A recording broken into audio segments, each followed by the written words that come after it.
Ang dalawang natitirang impeachment complaints laban kay Vice President Sara Duterte sufficient in form na.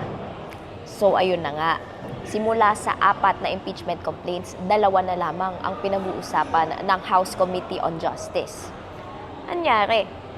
Napanood mo ba yung hearing kanina? Kung hindi pa, pag-usapan natin. Una, withdraw under oath ng complainants at endorsers ang impeachment complaint number 2 ng civil society groups na inendorso ni mamamayang Liberal Party List Representative Laila De Lima and Akbayan Party List Representative Percival Sendanya. Ito daw ay para mapabilis na ang proseso ng impeachment at nagpahayag naman sila ng kanilang suporta sa impeachment complaint number 3. Pangalawa, pinag-usapan ng matagal yung 1-year bar rule. Ano ba ito? Sa Constitution, once na may na-initiate na impeachment proceedings, bawal nang mag-proceed ulit within 1 year laban sa parehong opisyal. Sabi ng Supreme Court, February 5, 2026 mag-e-end ang 1-year bar. Kaya February 6 onwards pa lamang pwedeng mag-file muli ng complaint.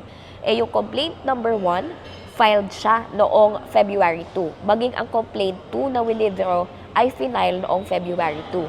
Samantala, ang complaints number 3 at number 4 naman ay final noong February 9 at February 18. Kung titignan, impeachment complaint 1 lang ang kailangang pag-usapan. Since Feb 2 siya na-file, yun daw ang nag-trigger ng violation ng 1-year prohibition. Pero ang argument ng Makabayan Coalition na nag-file ng complaint 1, dapat pasok pa rin sila. Dahil ang contention nila, January 21, 2026, pwede nang mag-file. May technicalities kasi sa bilang ng calendar at session days. Sa decision ng Supreme Court, they consider a single calendar day that the House holds a session as one session day. With this logic, dapat daw 21 ng January 2026, pwede nang mag-file. Kaso, explicitly sinabi ng Korte Suprema sa naunang desisyon na February 6 onwards pa. Pero in the end, sa botong 22-10, sinet aside na ng House Committee on Justice ang complaint number 1, meaning hindi na ito kasama sa pag-uusapan. So ano na ang natira? Complaint number 3 o ang Saballa et al. Complaint at ang Cabrera impeachment complaint.